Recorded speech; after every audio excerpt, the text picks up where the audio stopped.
기도하겠습니다. 오늘은 지난 한 8주 정도를 저희들이 계시록 14장 6절 7절에 있는 말씀을 가지고 교과 공부를 하면서 보냈는데, 제가 이제 요한복음을 이렇게 쭉 내려가면서 이런 뜻은 뭘 뜻할까라고 이렇게 생각하면서 준비한 말씀입니다. 그래서 익숙한 말씀이시지만은 조금 더 이렇게 같이 조금 깊게 이렇게 생각해 볼 수 있는 시간을 가졌으면 좋겠습니다. 제목은 창조주를 경배하라는 말씀이고요. 계시록 14장 6절 7절에 또 보니 다른 천사가 공중에 날아가는데 땅에 거주하는 자들 곧 모든 민족과 종족과 방언과 백성에게 전할 영원한 복음을 가졌더라. 그가 큰 음성으로 이르되, 보이시면 같이 읽겠습니다. 빨간 글씨요. 시작. 하나님을 두려워하며 그에게 영광을 돌리라. 이는 그의 심판하의 시간이 이르렀음이니 하늘과 땅과 바다와 물들의 근원을 만드신 이를 경배하라 하더라. 이 말씀이 이제 마지막 예수님이 재림하시기 전 택한 남은 백성들을 통하여서 알게 하시고, 또 이 말씀을 세상 끝까지 전하게 하시는 귀한 말씀이에요. 이 말씀이. 근데 우리가 교과를 공부하다가 깊게 들어가려다가 또 원상태로 되다가 또 깊게 내려가려, 이렇게 마칠 것 같아가지고 우리 성도님들하고 이 말씀의 뜻을 뭐 한없이 이렇게 깊이 들어갈 수 있지만은 그저 이렇게 요한이 들려준 요한계시록과 요한복음을 통해서 같이 살펴보는 그런 시간을 갖도록 하겠습니다. 먼저 내일 4년 말에 이제 제주 선교협회가 이제 우정의 날을 갖습니다. 우정의 날이요. 가지는데, 아마 제가 생각해 보니까 제주 성도님들께서 가장 많이 참석하시는 그런 행사예요. 이 행사가. 어떻게 생각하면 장막회보다 더 많은 분들이 오시는 행사입니다. 꼭 우정의 날이라고 해서 가서 내가 열심히 뛰어야지 그런 생각 안 하셔도 돼요. 같이 참석하는 데 의미가 있고, 제가 경기를 진행하시는 분들에게 평상시 운동을 안 하시는 분들이 머리로 생각하면서 발이 따라가면 대부분 많이 넘어지거든요. 그렇죠? 아마 우리 성산 성도님들은 많이 걸어 다니셔서 안 그럴지 모르지만은 제주 중앙교회 성도님들은 잘 안 걸어 다니시잖아요. 그러니까 머리로 내가 저걸 가서 얼른 그냥 가지고 와야지 하고 가면은 이미 머리는 시속 예를 들어서 몇 킬로 될까요? 시속 머릿속에서는 옛날 젊었을 때 생각하면 4킬로예요. 보통 1시간에 4킬로 걸어가잖아요. 근데 다리는 몇 킬로 걸어가요? 시속 6킬로, 7킬로 속도로 이렇게 따라가면 그 사람 대부분 어떻게 돼요? 가다가 넘어집니다. 이제 손가락도 다치고 무릎도 깨지고 이렇게 하거든요. 그래서 그런 경기는 넣지 마십시오. 이렇게 했어요. 왜냐하면 좋은 날 갔는데 다치면 안 되지 않습니까? 이렇게 하고, 웬만하면 서로 화목하게 이렇게 만나서 인사하고, 4년 만이니까 서로 이렇게 안부 묻고 가벼운 이렇게 운동회 하고 그렇게 상품을 나누고 하는 즐거운 날로 보냈으면 좋겠습니다. 이렇게 해서 이제 내일 준비된 거거든요. 이제 우리 홍길래 어머니께서 자꾸만 그런 얘기를 하더라고요. 저는 목사님 뽑기 운이 없어요. 자꾸 그러는데, 뽑기 운이 없다고. 꼭 옛날에 소풍 가면은 보물 못 찾는 사람들 있잖아요. 그 중에 한 사람도 저예요. 제가 참 뽑기 운이 없습니다. 근데 내일은 뽑기가 안 뽑혀도요, 기본상이 2가지가 있어요. 그래서 지거나 이기거나 간에 한 11,000원짜리 화장지나 티슈가 준비되어 있습니다. 또 거기에다 대고 전국 이제 평신도 실업인협회 회장인 안용호 장로님이 함덕에 와서 이제 별장을 놓고 살고 계시는데, 그분이 모든 분들이 다 받을 수 있도록 화장품을 무료로 줬어요. 그래서 그냥 기본적으로 2만 원어치는 다 타가요. 그러니까 뽑기 운 없어서 상관없습니다. 아시겠죠? 근데도 불구하고 하나님께서 은혜를 주셔가지고 뽑기가 되면 이제 그건 말 못해요. 왜냐하면은 가장 비싼 건 50만 원에서부터 가장 싼 건 10,000원까지 해가지고 다양한 뽑기가 있는데, 가신 분의 3분의 2 이상이 다 뽑힙니다. 그러니까 우리 교회에서 15명 가면은 10명 뽑혀요. 기본적으로. 그러니까 걱정 안 하셔도 되고, 또 기본적으로 우리가 어디 그런 데 가면은 우리 정도 되면은 받는 게 좋아요, 받게 하는 게 좋아요? 그렇죠. 뭐 물론 받는 게 좋죠. 그런데 우리 성숙한 우리 성산교회 성도님들은 내가 안 받아도 다른 사람이 받는 거 보면 또 기분 좋잖아요. 그런 의미에서 우리 교회 사이즈의 이제 성산교회, 우리 교회 사이즈가 어디입니까? 여기 표선교회, 그다음에 함덕교회, 그다음에 국제교회, 여기에 있는 분들보다도 더 많이 성산교회에서 후원을 했어요. 모든 장로님들이 다 하고 집사님들도 몇 분 다 했어요. 그래서 우리가 가장 많이 줬어요. 그러니까 뭐 즐거운 마음으로 가셔서 이렇게 하셔도 아주 뭐 걱정 없고요. 무엇보다도 이제 이 행사하면서 우리 성도님들이 조금 더 표정이 밝아지고 건강하게 살아가야 되겠다, 이런 생각이 들었으면 좋겠습니다. 그렇게 하십시오. 우정의 날은요, 100세 인생을 살아가는 동안에 우리에게 꼭 필요한 그런 거예요. 우리의 건강을 좀 체크하시고, 가만히 생각해 보니까요, 90세까지는 그래도 웬만큼 사시는데 90세 이상을 살아가시는 인생을 사시는 분들은요, 제가 이렇게 여기다 표현했어요. 90세 이상의 삶은 그냥 드라마나 영화 같은 삶이다. 아무나 그렇게 살아가는 것은 아닙니다. 맞아요, 틀려요? 맞습니다. 90세 이상은요, 하나님이 은혜 주어서 살아가는 삶이에요. 그래서 그 이상 사시는 분들은 감사하고 기뻐하시고, 어디 밥 먹으러 가면 그냥 얼른 밥값을 내버리세요. 왜 그러냐면 이게 90세 이상은 아무나 사는 게 아니에요, 그것은요. 그래서 하나님께서 주신 은혜, 내가 살아가면서 즐겁고 행복한 마음으로 그렇게 봉사하며 살아야지, 사랑을 나누면서 살아가야 되지, 그렇게 하고 사셨으면 좋겠습니다. 그러면 100세도 사십니다. 더 잘하면 120세도 살아요. 그렇죠? 사도 요한이요, 사도 요한이 요한계시록에 있는 말씀을 주실 때에 그때 당시에 나이가 몇 살 정도 됐다고 그래요. 이제 그분이 태어난 해가 아마 AD 한 4년 정도 됐대요. 그러니까 예수님보다 나이가 낮았어요. 어렸습니다. 그래서 아마 요한계시록이 AD 95년 정도에 쓰여진 글인데, 그때 당시에 아마 요한의 나이는 90세에서 91세 정도 되었을 것이다 라고 추정하더라고요. 90수의 나이에 요한계시록을 본 거예요. 젊은 나이에 본 것이 아닙니다. 예수님의 많은 제자들은 대개 60, 70, 80, 80까지 사신 분도 없었던 것 같아요. 다 이렇게 자연사였어요? 아니면은 순교했어요? 다 순교했습니다. 예수님의 제자들 가운데 딱 한 사람만 자연사였어요. 사도 요한만 자연사를 한 겁니다.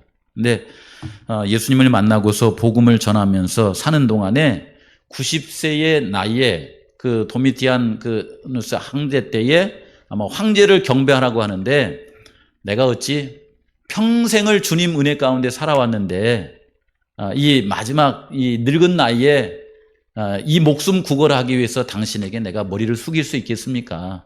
나는 그저 평생 나를 사랑하시고 나를 버리지 아니하신 예수님만을 섬기고 그렇게 살아가겠습니다. 이렇게 했을 때에 그런 요한의 이 신앙 결심을 바꾸게 하고자 뜨거운 기름 가마에다 요한을 집어넣었다 그러잖아요. 그런데 요한이 그 뜨거운 기름 가마에 들어갔을 때에 마치 다니엘이 사자굴 속에 들어가도 해함을 받지 않은 것처럼 어디도 이렇게 해함을 받지 않고 그렇게 살았대요. 그래서 이 사람은 어떻게 할 수가 없는 존재구나 해가지고 이 사람을 어디로 보냈어요? 에베소 교회에서 멀리는 반모섬으로 이렇게 유배를 이렇게 보낸 겁니다. 단순히 요한계시록 1장에 보시면은 하나님의 말씀과 예수를 증거하는 그 일을 인하여서 반모라고 하는 섬에 유배되어서 살아간 겁니다. 그렇죠? 그렇게 살아가면서 하나님께서 그에게 한 1년 정도를 이렇게 이제 유배하면서 살아가는 동안에 그에게 특별한 이제 은혜를 주셨는데, 주신 것이 뭐냐면 요한계시록이라고 하는 예수님의 계시를 그에게 딱 이렇게 해주신 거예요. 몇 세예요? 90세의 나이에. 90세. 원래 이제 90세 그러면은 우리가 치매 걱정도 하고 그러는데, 이게 어느 글에 보니까요, 치매에 염려가 있으신 분들은 늘 배를 채우지 마세요. 배를 채우면 안 됩니다. 누가 먹으라고 그러면은 예를 들어서 저기 칼국수 연구소에 칼국수를 먹으러 가시면 70%만 드세요. 그리고 30%는 싸가지고 가서 저녁 드세요. 그래서 한 끼를 몇 끼로 나눠 드세요? 2끼로 나눠 드세요. 그 이유가 있더라고요. 보니까 우리가 과식을 하게 되면은 우리 몸에 이렇게 혈액이 머리로 가는 혈액이 어디로 갑니까? 위로 가서 위로 혈액이 몰리는 바람에 이 뇌의 활동이 줄어든대요. 그래서 이 뇌의 활동이 줄어들면 뇌신경이 상하겠죠. 그래서 폭식을 하거나 과식을 하시는 분들에게 뇌신경이 죽는 현상이 일어난답니다. 그래서 그런 사람이 치매가 일어나는데 그런 분들은 내가 위보다는 뇌를 좀 생각해 줘야지 이렇게 하면서 폭식이나 과식을 피해 주면 된대요.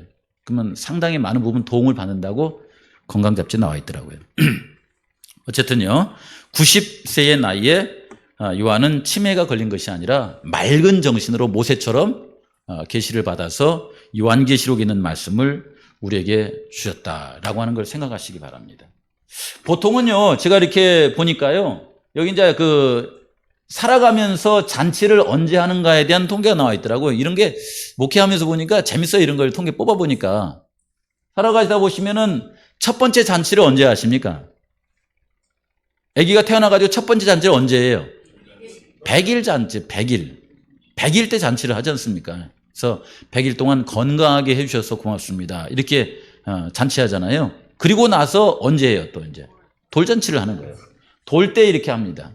그리고 나서는 또 언제 늘 합니까? 매 생일 때마다 해요. 매 생일 때마다. 우리나라는 좀 약할지 모르지만 외국 사람들은 생일을 그렇게 귀하게 여깁니다. 그래서 생일 때는 가족들이 모여서 촛불도 밝혀주고 선물도 사주고 그러면서 늘 이렇게 해피하게 행복하게 그렇게 살더라고요. 우리 성도님들도 생일 때가 되면은 자녀들이 혹시라도 아빠 이번에 생일인데 그냥 그럴까 이렇게 하면은 외국 사람들은 생일날은요 선물 보내주는 걸 끝내질 않아요. 꼭 같이 가요. 그날을 위해서 별장도 준비하더라고요. 그래서 별장에 모여서 같이 밥 먹고 얘기하고 그 다음에 같이 잠자면서 게임도 하고 그렇게 또 이야기도 하고 그러니까 그분들의 삶은 매 가족들의 생일 때마다 모여가지고 서로 이렇게 유대관계를 맺기 때문에 서로 간의 대화가 충분히 하게 이루어지는 그런 삶을 살더라고요. 행복한 삶이죠. 생일 잔치를 합니다. 그리고 나서는 이렇게 보면은 이제 59세, 60세, 61세, 66세, 70세, 77세, 80세, 88세 특별한 해가 되면은 조금 더 이게 말하자면 잔치의 폭을 넓혀가지고 하더라고요. 그래서 넓혀서 친구들을 부른다거나 또 넓게 가족들하고 이렇게 마을 사람들하고 같이 하거나 교회는 교인들하고 같이 하거나 또 이번에 저희 아버님도 생신 때 저희 어머니가 이렇게 전화를 했더라고요. 이번 생일 때는 교인들에게 떡을 좀 했으면 좋겠다 해가지고 이제 떡도 하고 감사금도 드리고 이렇게 했어요. 이런 특별한 그런 때가 있죠. 그런 때는 그렇게 합니다. 근데 여기 보니까 88세를 미수라고 하고 90세를 뭐라고 했나 그래 이게 저런 표현을 쓰는 게 재밌더라고요. 졸수라고 이렇게 하더라. 졸수. 졸수라고 하면은 어감이 좋아요, 안 좋아요? 별로 안 좋죠. 그다음에 여기에 99세를 백수라고 이렇게 하더라고요. 99세를. 백수도 뭔가 힘이 있는 언어인 것 같아요? 아니면 좀 그런 것 같아요? 이걸 너무 의미를 이렇게 두진 말래요. 왜냐면은 졸이라고 하는 한자가 9구자에 10자가 함께 합쳐진 글자라고 해서 졸이라고 하는 단어를 썼다더라고요. 이렇게. 그래서 90수를 졸수다 이렇게 하는데 보통 90이 되면 구순 잔치를 합니다. 그래서 그때를 뭐라고 하냐면 망백이라고 이렇게 부르더라고요. 망백. 이름 그대로 뭐예요 이거냐? 발알망, 백. 백수를 바라보는 잔치를 하는 거예요. 내가 백수를 살았으면 좋겠다 해가지고 이 90세 잔치를 보통 안 하는 사람들이 있더라고요.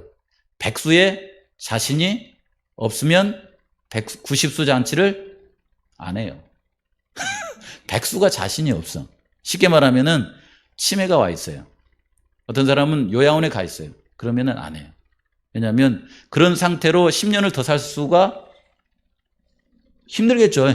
그래서 그냥 넘어가더라고요. 여기에 이 백수는 99세 하는데 이유가 왜 그러냐면은 신백, 이게 일백백자에서 이제 한일자, 이게 일자를 떼버리면 신백자가 돼요. 그래서, 백수를 그냥 하나를 뺐다 해가지고서는 99세에 백수잔치를 하더라고요. 되게 이제 실제로 백수 때는, 백살 때는 여기 뭐 상수라고 해가지고 상수잔치를 하더만요, 이렇게. 이런 그 일들이 있더라고요. 우리 그래서 이런 것들을 이렇게 가만히 살펴볼 때에 하나님께서 우리가 살아가는 동안에 살아갈 수 있도록 하신 것을 보면은 하나님께 감사해요, 안 감사해요? 감사하죠. 그래서 우리 성도님들은 연세가 드시면은 늘 마음 가운데 생각하는 것이 데살로니가전서 5장에 있는 말씀처럼 항상 뭐하고 사세요? 조건을 가리지 마세요. 항상 기뻐하고 사세요. 항상. 연세가 드셔서도 예를 들어서 이스라엘 백성들이 광야에 여행하면서 조기 사망하는 사람들의 특징이 뭐예요? 불신이에요, 신. 내 인생을 인도하시는 하나님을 믿지 못하는 거예요. 불신의 결과로 뭘 해요? 불평을 해요. 자꾸만 어떤 그 일에 대해서 평을 불편하게 하는 거예요, 이렇게. 그렇죠? 그 다음에 뭐예요? 망을 하는 거예요. 그러니까 실제로 보시면은 살아가시면서 기뻐하지 않고 불평하고 원망을 하면은 그게 합리적인 것 같이 보이지만은 우리의 생명을 자꾸만 뭐 하는 거예요, 이렇게. 깎아먹는 거예요, 이게. 그런 분들은, 오래 살기를 기대하지 않아서가 아니라 이 뇌신경이 자꾸만 위축되고 죽어간대요. 그래서 오래 못 산다는 거예요. 광야 여행 때는 그런 분들이 이제 조기 사망한 그런 역사로 이렇게 밝혀지지만 그래서 나 자신을 위해서라도 항상 그러니까 어떤 환경 속에 있을지라도 기뻐하고 사십시오. 그리고 잘 안 되거든 어떻게 하세요? 쉬지 말고 뭐 하세요? 제가 기뻐하고 살 수 있도록 도와주세요 하면서 기도하고 사시라는 거예요. 그렇게 해서 범사, 어떤 일이 당하든 간에 범사에 뭐 하고 사세요? 감사하고 사세요. 그러면 90수에서 몇 수까지 갈 확률이 높아요? 100수까지 갈 확률이 높습니다. 아시겠죠? 쉽지 않죠? 어렵지 않죠? 그렇죠? 그런가 하면 정말 또 이제 백수를 가고 싶으시면은 네 번째는 사람들이 언급을 잘 안 해요. 네 번째는. 그래서 네 번째는 뭐냐면은 항쉬 범선이에요. 선은 잘 얘기 안 하더라고요. 그럼 이 인생을 이렇게 살아가시다 보시면은 착한 사람들한테 잘해주는 거에 좋겠어요? 내 왼수한테 잘해주는 거에 좋겠어요? 인생을 사시다 보면요. 착한 사람들한테 잘해주나 못된 사람들한테 잘해주나 다 평등해요, 이렇게. 그래서 그 데살로니가 5장에 보시면은 뭐라고 하냐면은 나이가 깊이 들어가시면은 착한 놈이나 안 좋은 놈이나 다 잘해줘라. 해가지고 악으로 갚지 말고 항상 뭐 하라고 그래요? 선을 행하라. 이렇게 나와요. 선을. 이게 800의 마지막 부분입니다. 이것이요. 너희가 의를 위하여 핍박을 받을 때는 기뻐하고 춤추라. 이렇게 나와요. 쉽게 말하면은 악한 자에게도 선으로 행할 수 있는 힘이 있으면 그 힘을 인하여서 하나님께 찬양을 돌리면서 기뻐하고 살아가라. 대개는 보시면은 모든 인생이 평범하게 살아가면은 악한 사람에게는 내가 어떻게 반응이 나가요? 악하게 반응이 나갑니다. 그게 평범한 인생이에요. 그런데 하나님께서 은혜를 주셔가지고 우리로 하여금 악한 사람에게도 예수님처럼 선하게 대할 수 있는 인생을 주셨으니 하나님께 감사해야 안 해요? 하나님께 감사한 거예요. 그러신 분들은 제가 볼 때 모세처럼 120수를 바라보고 이 모세가 그랬잖아요. 아버지 저들을 용서하지 아니하려면 저의 이름을 생명책에서 어떻게 해달라고 그랬어요? 지워달라고 할 만큼 그렇게 백성을 사랑하는 사람이었잖아요. 그런 마음으로 오래 살아가시면 참 좋겠다. 그래서 이제 우리가 이 요한계시록에 있는 말씀을 이렇게 보실 때 이것을 하나님을 두려워하며 그에게 영광을 돌리라 하고서는 기억제를 달달달 외우고서 이렇게 살아가시면 이 말씀이 뿌리가 어떻게 되는지 높이가 어떻게 되는지 어떤 열매를 맺힐지 잘 몰라요, 사실은요. 그렇죠. 다만 그냥 땅과 바다와 물들의 근원을 만드신 이를 경배하라 하니까 무슨 날 지켜야 된다? 안식을 지켜야 된다. 그래, 안식을 지켜야 돼. 안식일이 맞아. 이렇게 해버리고 맙니다. 근데 사도 요한은 90수의 이 말씀을 들었을 때에 그의 마음 가운데 복음을 통하여서 많은 생각이 있었어요. 그래서 요한계시록에는 다 하지 못하는 말을 반모섬에서 요한계시록을 쓰고 다시 에베소로 돌아와가지고 이제 그의 나이 92세, 93세 어느 즈음인가는 모르지만은 그가 99년 정도에 이제 그 평안하게 쉬었다고 하니까 아마도 이제 92살, 3살, 4살 정도에 그가 요한복음과 요한 1서를 써서 요한복음에 있는, 요한계시록에 있는 말씀에 저 말씀이 무슨 말씀인가를 우리에게 알게 하신 거예요. 하나님께 예배드리고 살아간다는 거, 안식일을 구별하여 지키고 살아간다는 것이 무엇을 뜻하시는 것인가를 우리에게 좀 깊게 알게 하고 싶어가지고 요한복음과 또 요한 1, 2, 3서를 쓴 겁니다. 이해되시죠? 그래서 요한계시록에 있는 말씀이 겉으로는 굉장히 거칠게 느껴져요, 이렇게요. 그런데 요한복음과 요한 1, 2, 3서를 이렇게 같이 읽어 내려가다 보시면은 우리의 마음이 요한계시록을 보면서도 뭔가 모르게 뿌리가 깊이 박혀 있고 열매가 있는 그런 삶을 이렇게 살아가면서 선하게 대쟁투해서 쫓기다 이렇게 막 이기고 막 이렇게 살아가는 것이 아니라 뭔가 넉넉하게 이렇게 사랑하면서 마치 예수님께서 십자가의 길을 걸어가셨듯이 그렇게 신앙의 길을 걸어가며 살아가도록 해 주신다라고 하는 거예요. 자, 우리 성도님들에게 한번 물어볼게요. 예수님을 믿으면 영생을 얻습니까? 아멘이죠. 근데 우리에게 영생을 얻는 것이 중요한 것 같아요? 아니면 예수님과 영원히 살고 싶은 마음을 주는 게 중요한 것 같아요? 영생을 얻는다. 이것은 마치 뭐와 같냐면 바다와 땅과 바다와 물들의 근원을 만드신 이를 뭐하라 그래요? 경배하라. 말씀하시죠. 명령하신 거잖아요, 이렇게. 이게 십계명 가운데 4번째 계명이 나와 있잖아요. 근데 경배를 누가 합니까? 경배하라 하니까 무릎 꿇어 하니까 합니까? 꿇고 싶은 뭐가 있어야 돼요? 마음이 있어야죠. 그렇지 않아요? 내가 내 나이 들도록 90이 넘어가도록 내가 하나님을 떠나지 않고자 하는 마음이 있어야 하나님을 경배하는 거 아닙니까? 하나님께서는요, 이 요한계시록 14장 7절을 통해서 경배하라 하시고, 그 다음에 요한복음을 통해서 우리를 창조하신 그분에게 그냥 이렇게 내 마음이 가가지고 거듭난 마음으로 경배하고 싶은 마음이 들도록 하시는 거예요. 그렇게 해서 하나님을 예배하도록 만드십니다. 우리 가운데요, 제7안식 예수 재림교회에서 가르치는 기본 교리를 배우고 우리 교회를 떠난 사람들이 많이 있어요, 없어요? 그들이 왜 떠났을까요? 안식일을 몰라서 떠났을까요? 제가 보기에는 그렇지 않습니다. 그런데 그들의 마음 가운데 안식일을 알지만은 그 안식일에 하나님께 나와가지고 예배드리고 싶은 간절한 마음이 자꾸 이렇게 사라지면 자동적으로 어떻게 돼요? 알지만 떠나는 거예요. 알지만. 물론 삶의 어떤 여러 가지 사정에 의해서도 못 나올 수도 있지만. 그렇죠? 제 마음속에 영생을 주시는 것도 큰 것이지만은 그 영생을 주시는 그 하나님과 함께 영원히 살고 싶은 그런 마음을 주시는 하나님의 사랑은 더 큰 것이 아닌가라고 하는 생각이 제 마음속에 들더라고요. 그래서 이런 말씀들을 들으면서 그런 생각을 한번 해보세요. 요한복음 3장이에요. 누가 나오냐면 니고데모라고 하는 사람이 나옵니다. 니고데모가 나오죠. 니고데모가 이때 나이가 몇 살이었을지 우리는 몰라요. 그렇죠. 그런데 가만히 얘기 나누는 거 보면은 예수님보다 이 땅에서 살아간 그 횟수가 많았을까요? 적었을까요? 많았지 않을까 싶습니다. 이게 대화 나누는 그런 이게 폼새를 보면은. 그쵸?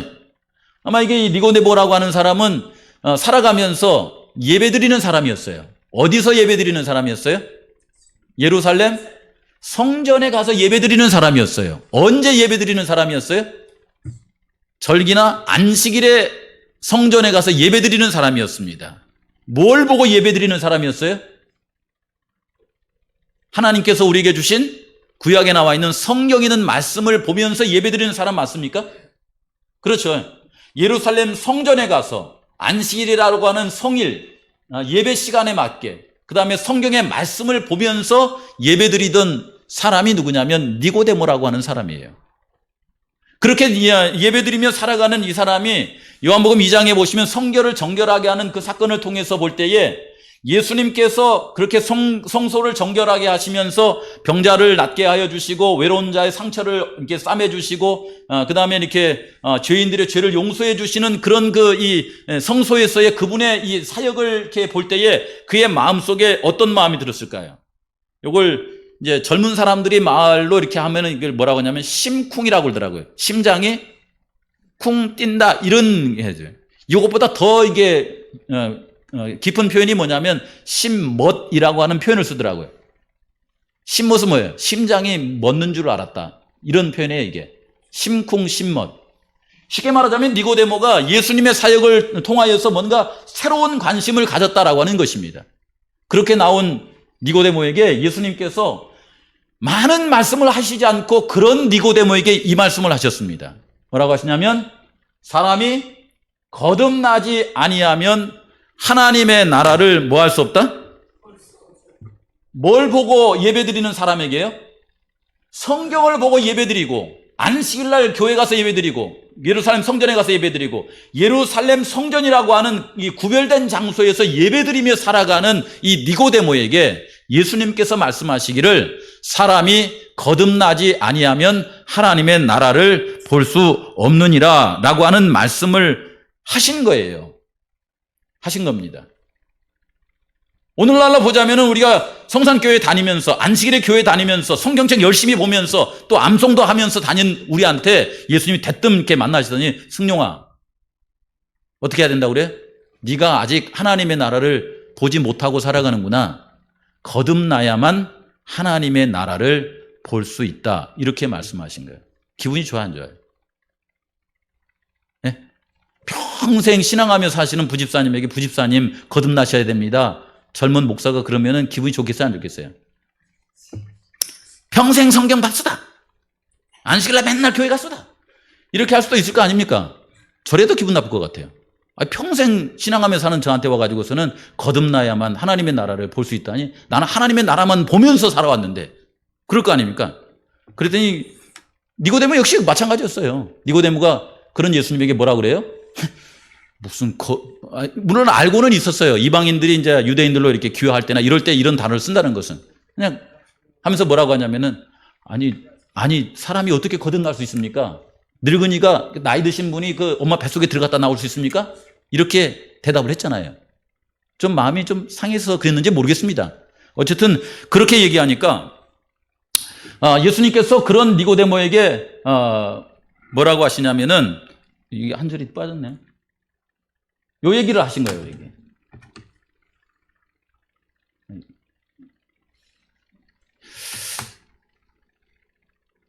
니고데모가 이제 대답하여 이르되 어찌 그러한 일이 일어날 수 있습니까? 이렇게 이제 반문을 한 거죠. 어떻게 그런 일이 일어날 수 있습니까? 이렇게 했더니 예수님께서 어떻게 그런 일이 가능한지에 대한 말씀을 하시는 거예요.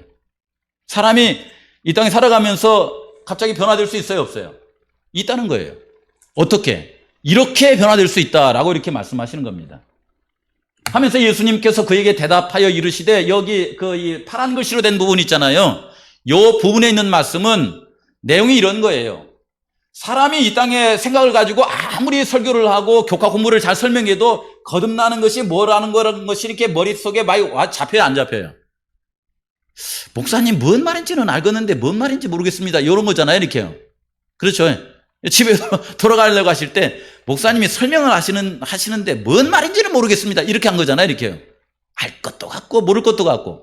예수님이 뭐라고 하냐면 네가 하늘나라에 안 와봤으니까 그렇지 하면서 하늘나라에 사셨다가 하늘을 볼 수 있게 해주시겠다고 하시는 예수님께서 하늘나라에 있다가 이 땅에 내려오신 분이 있는데 그분이 누구라고 가르치는 거예요, 지금. 그분이 누구예요? 그분이 예수님이에요. 그게 나다 바로. 이렇게 하면서 얘기를 하시는 거예요. 하늘에 있어봤고 하늘에 대해서 설명을 할 수 있는, 그리고 어떻게 거듭나야 될지를 너에게 설명할 수 있는 사람이 바로 나다. 이렇게 말씀하시는 대목이 파란 글씨예요. 그러면서 거듭날 수 있는 길이 있는데 그것이 뭐라고 하냐면 빨간 글씨에 얘기 있는 말씀이에요. 빨간 글씨랑 같이 한번 읽어볼까요? 시작. 모세가 광야에서 뱀을 든 것 같이 인자도 들려야 하리니 이는 그를 믿는 자마다 영생을 얻게 하려 하심이라 하면서 거듭나는 길에 대한 말씀을 이제 니고데모에게 얘기한 것을 볼 수 있습니다. 제가 지금 제목에다가 뭘 달아놨냐면 창조주를 경배하라는 말씀을 달아놨어요. 창조주를 경배하라는 말씀을 이렇게 하고 나서는 또 이게 니고데모 얘기는 왜 합니까 지금? 요거 가만히 한번 생각해 보세요. 90세에 창조주를 경배하라고 했던 요한이 창조주를 경배하며 살아가는 것이 뭘까라고 고민했겠죠. 그리고 요한복음을 쓰면서 하나님으로부터 주신 복음의 말씀을 쓸 때에 창조주를 경배하는 것은 그냥 안식일날 교회 오고 성경대로 성경 보고 그다음에 이게 성전에 와서 예배 보고 그런 것이 아니라 여기 있는 말씀처럼 모세가 광야에서 뱀을 든 것까지 인자도 이 땅에 와서 들릴 텐데 그분을 바라보고 그분을 생각하고 그분을 믿으면서 살아가는 그 사람은 마음이 어떻게 된다는 거예요? 이 땅에 태어났던 마음이 아니라 다시 거듭나게 된다라고 하는 말씀을 주시는 거예요. 이해되시죠? 이 말씀 가만히 생각해 보세요. 이렇게 하고 나서 이제 저한테 물어봐요. 그럼 목사님은 거듭나셨습니까? 이렇게 물어보면은 제가 뭐라고 대답하면 좋을까요? 그냥 이 말씀을 다시 한번 읽어드리죠. 십자가를 보면 거듭난다고 합디다. 이 말씀을 드리죠. 그렇죠. 그러면 목사님이 이제 또 물어보죠. 우리 성도님들에게. 우리 성도님들은 거듭나셨습니까? 이렇게 물으면 뭐라고 할까요? 잘 대답이 안 될 걸 알기 때문에 더 길게 안 물어볼게요. 여러분, 창조주를 경배하며 살아가는 이 삶에 대해서 우리 성도님들이 지금은 자칫 하다가는요, 안식일날 교회 가는 그런 삶, 요렇게 했다가는 아까도 말씀을 드렸지만은 제사장들이나 바리새인들이나 서기관들처럼 그렇게 살아가다가 예수님이 그들에 대해서 뭐라고 하냐면 너희는 하나님의 나라에 들어올 수 있다고 했어요? 없다고 했어요? 없다고 그랬습니다. 안식일날 성전에 가서 예배드리는 그 사람들에게 예수님이 뭐라고 했냐면 너희와 같은 그런 마음으로 살아가면 하늘나라에 들어갈 수 없다고 그랬어요. 복음서에 그렇게 분명히 말씀하셨습니다. 그렇죠? 그럼에도 불구하고 하나님은 우리에게 뭐라고 하시냐면은 너희가 거듭나야만 하나님의 나라를 볼 수 있고 또한 그곳에 뭐 할 수 있다? 들어갈 수 있다. 이렇게 말씀하시는 거예요. 어떻게 그런 일이 일어날 수 있습니까? 이렇게 했더니 예수님께서 뭐라고 하시냐면은 모세가 광야에서 뱀을 든 것 같이 인자도 들려야 하리니 이는 그를 믿는 자들이 영생을 얻고 또한 영생을 얻고 싶은 마음을 갖고 살아가리라. 이렇게 말씀하시는 거예요. 우리 성도님들은 예수님과 함께라면 영생 얻고 싶습니까? 한번 물어보세요. 이렇게 하늘나라에 가서 살다니 지긋지긋할 것 같죠? 가면 뭐 이렇게 매운 것도 안 주고 막 이렇게 재밌는 것도 없고 그러니까요. 어느 분이 그러더라고요. 교회를 이렇게 안식일날 나오는데 교회 진짜 가고 싶어서 교회 나온 사람이 얼마나 되겠냐고. 교회를 이렇게 다니고 싶다. 어느 분이 성산교회를 이렇게 다니고 싶다 해가지고 교회를 나왔더니 너무 좋아서 또 다니고 싶다 하는 사람은 하나님을 만난 걸까요? 하나님을 만난 사람들을 만난 걸까요? 그러니까 하나님을 만난 걸까요? 하나님을 만난 사람들을 만나는 걸까요? 전자예요, 후자예요? 후자입니다, 후자예요. 하나님을 만난 사람들이 거가 있어요. 그분들이 교회 오니까 친절하게 맞아주고 그 다음에 밥 먹고 가라고 얘기해주고 힘들 때 손잡고 기도해주고 염려해주고 챙겨주는 거예요. 그러니까 외로운 마음이 달래지고 뭔가 사랑이 느껴지는 거예요. 그러니까 하나님을 만난 사람들이 이 성전에 있으니까 다음 안식일에 어디 가고 싶어요? 교회 가고 싶은 거예요. 그렇게 교회 가다가 누구를 만나요? 그렇게 교회 가다가 자기도 하나님을 만난 거예요. 자기를 만나고서 이제 그 하나님을 만나고서 이전에 나를 교회 가고 싶게 했던 사람들이 왜 그렇게 살았는가를 생각해 보니까 그분들이 누구를 만난 거예요? 여기 십자가에 달리신 예수님을 만났던 거예요. 그래서 예수님께서 그들에게 은혜를 주신데도 그들도 은혜를 주면서 그렇게 살아가는 모습이더라라고 하는 것입니다. 이해되시죠? 창조주 하나님을 경배한다. 이것을 요한복음에 있는 말로 이렇게 표현하고 싶은 것인데, 그게 어떻게 이제 이게 표현이 되냐면 이런 식으로 표현이 되는 거예요. 창조주를 경배하라 하신 그 창조주는 뭐 하신 분이에요? 창조하신 분 아닙니까? 여기 나와 있잖아요, 여기. 태초에 누가 계셨어요? 말씀이 계셨어요. 이 말씀이 하나님과 함께 계신데 이 말씀이 곧 하나님이세요. 근데 이 말씀이신 그가 태초에 하나님과 함께 계셨고 만물이 그로 말미암아 지은 바 되었으니, 여기 하나님과 함께 계셨고 만물을 지으신 이분이 누구예요? 생각나게 만들잖아 이거요. 요한계시록 1장 14장 1절부터 3절에 있는 말씀에 보시면은 시온산에 어린 양과 14만 4천 무리가 서 있는데, 그 어린 양을 어디로 인도하든지 간에 따라가는 사람들이 누구냐면 14만 4천 무리예요. 그렇죠? 그렇죠? 근데 그분이 누구예요? 그분이 여기에 그로 말미암아 지은 바 되었으니, 말하자면 예수님이 알고 보니까 어떤 분이세요? 창조주 하나님이었어요, 이분이. 그 창조주 하나님께서 어떻게 하셨냐면 이 땅에 내려오신 거예요, 사람으로. 말씀이 육신이 되어서 이 땅에 내려오신 거예요. 오셔가지고서는 뭐라고 하냐면 그 안에, 그런 예수님 안에 뭐가 있었다고 그래요? 생명이 있다고 그러잖아요. 생명. 그분께서 우리에게 생명을 주시죠. 첫 아담 안에서 태어난 사람들은 아담을 만들었을 때 생명이라고 그랬잖아요. 생명. 살아있는 존재라고 그랬잖아요. 그런데 고린도서 15장에 있는 말씀에 보시면은 둘째 아담으로 오신 예수님은 어떤 분이라고 소개합니까? 그분도 역시 살아있는 존재입니까? 아니면 살려주는 존재입니까? 살려주시는 존재라고 그랬어요, 그분께서는. 그래서 그분 안에 뭐가 있냐면 우리에게 생명을 줄 수 있는 생명이 있었다라고 그래요. 생명. 살려주시는 분이라는 거예요. 살려주는 분. 생명이 있었으니 이 생명은 사람들을 환하게 만들어준다는 거예요. 빛이라 이렇게 나와 있어요. 어둠 가운데 있을 때 우리를 환하게 웃게 해줄 수 있는, 행복하게 살아갈 수 있는 그런 분이다라고 하는 걸 소개해 주는 거예요. 그래서 이 말씀을 통해서 보시면요, 창조주를 경배하시는 분들에게는 생명이 있고요, 창조주를 경배하시는 분들에게는 환한 빛이 있습니다. 그렇게 돼야 맞잖아요. 요한계시록 14장 7절에 있는 말씀을 하시면서 요한복음을 통해서 그 말씀을 자꾸만 깨닫게 해주시는 거예요. 아, 그렇구나. 재림 성도라면, 안식일을 지키는 이 사람들이라고 하면 그들에게 생명이 있고 그런 예수님과 함께 살고 싶고 빛이신 그분 안에 거하며 살아가는 이들이구나 라는 생각이 드는 거예요. 잠깐 이 시간에 이런 말씀을 좀 드려볼게요. 여기 제가 이렇게 가만히 생각해 볼 때요, 말과 말씀, 예수님은 말이에요, 말씀이에요? 말씀이라고 표현하는데 이게 왜 이런, 사실은 이걸 가만히 놓고 영어로 표현하거나 한문으로 표현하면 이 말씀 단어가 다른 겁니까? 똑같은 겁니까? 이거 똑같은 거예요, 이거요. 근데 왜 한국말로 번역할 때에 말이라고 하지 않고 말씀이라고 했을까라는 생각이 갑자기 들더라고요. 우리가 친구지간에 이렇게 서로 이렇게 대화를 할 때에 그 대화하는 그 행위를 말씀이라고 해요, 말이라고 해요? 말이라고 할 것 같죠? 그렇죠. 윗 어른과 대화를 할 때에 윗 어른이 저에게 이게 말할 때에 그걸 우리는 말씀이라고 해요, 말이라고 해요? 윗 어른이. 거꾸로. 아랫사람이 윗사람에게 할 때에 우리는 아랫사람이 윗사람에게 하니까 그걸 말이라고 해요, 말씀이라고 해요? 말이라고 해요, 말씀이라고 해요?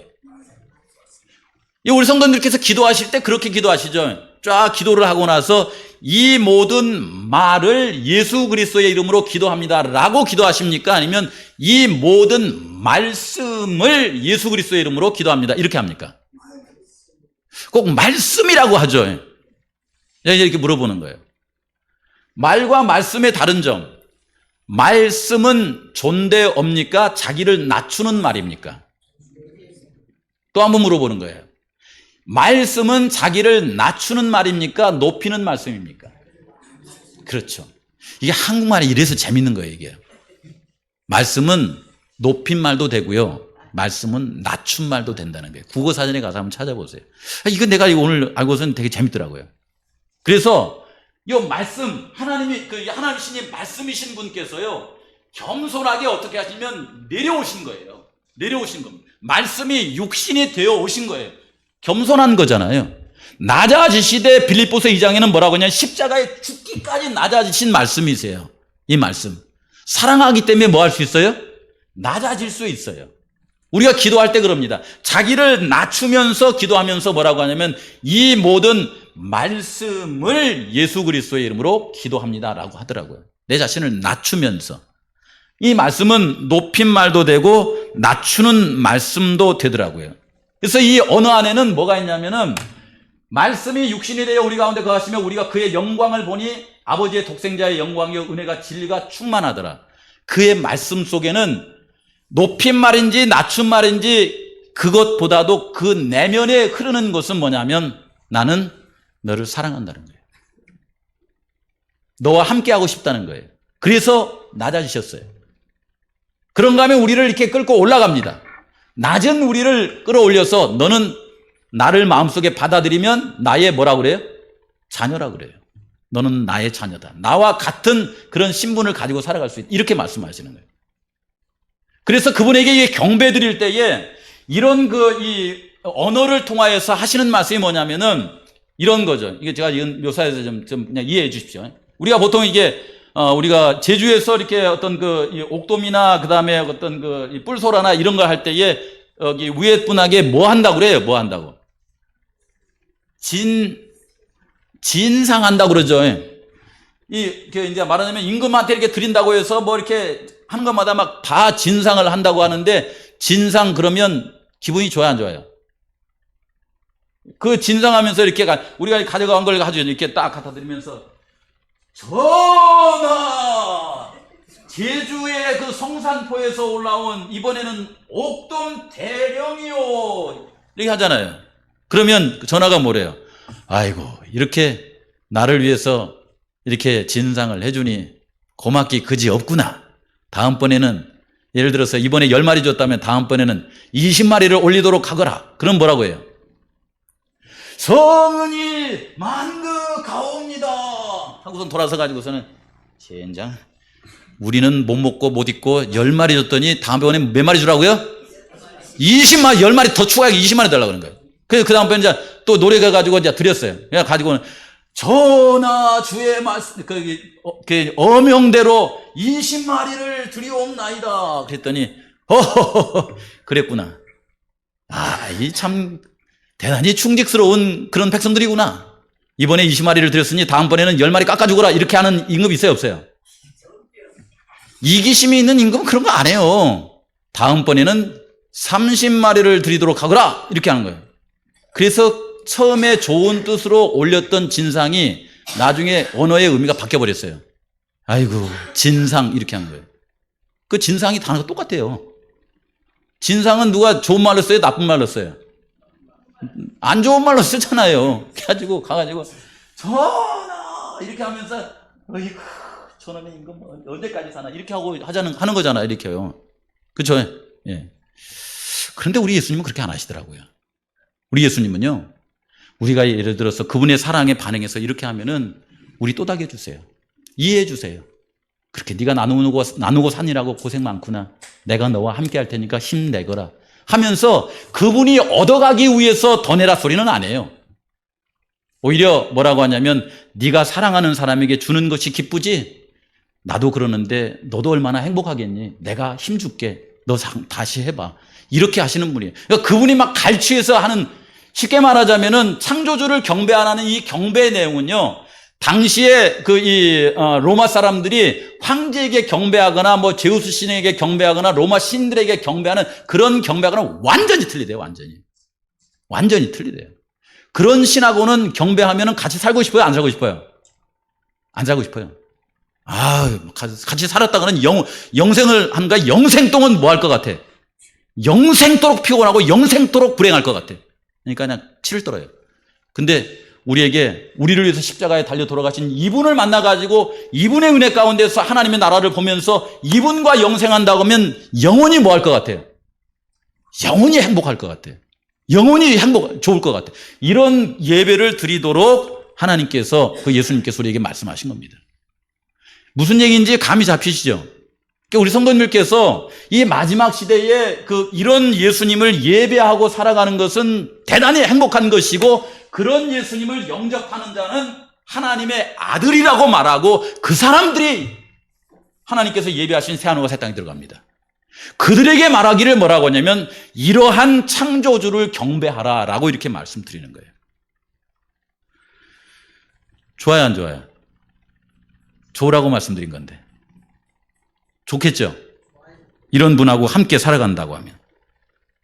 니고데모에게 말씀하기를 뭐라고 하냐면, 모세가 광야에서 뱀을 든 것처럼 인자가 들려야 되는데, 그렇게 들리고 나면 그 속에서 너희들이 뭘 발견할 수 있냐면, 율법은 모세로 말미암아 광야에서 뱀을 들라고 얘기하였지만은, 예수님께서는 직접 십자가에 달리심으로 말미암아 뭘 우리에게 보이시냐면, 은혜와 진리는 예수 그리스도로 말미암아 우리한테 온다, 이렇게 설명해 놓는 거예요. 그래서 우리를 위해서 십자가에 달려 돌아가신 그분을 바라보면 볼수록, 그렇게 달려 돌아가신 분이 누구냐면 우리를 창조하신 분이다, 이 말이에요. 그래서 그분을 예배하고 살아가도록 하라라고 하는 말씀을 우리에게 주신 것을 기억하고 사시기 바랍니다. 됐죠? 시간이 다 돼서 요건 못 읽겠어요. 너무 길어가지고. 그런데 시대의 소망에는 이렇게 말하고 있습니다.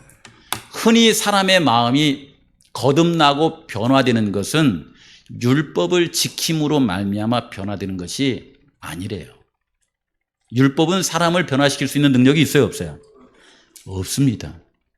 사람의 마음이 거듭나서 변화되는 것은 십자가에서 비추는 빛은 하나님의 사랑을 드러내고, 그분의 사랑은 우리를 그분에게 이끌어주고, 우리가 그 이끄심에 저항하지만 않는다면 구주의 십자가에 못 박게 한 죄를 회개하는 가운데 십자가 밑으로 인도되어서, 이 밑에 있는 말씀에 보면은 우리의 마음을 거듭나게 해주시고 변화되게 해주신다.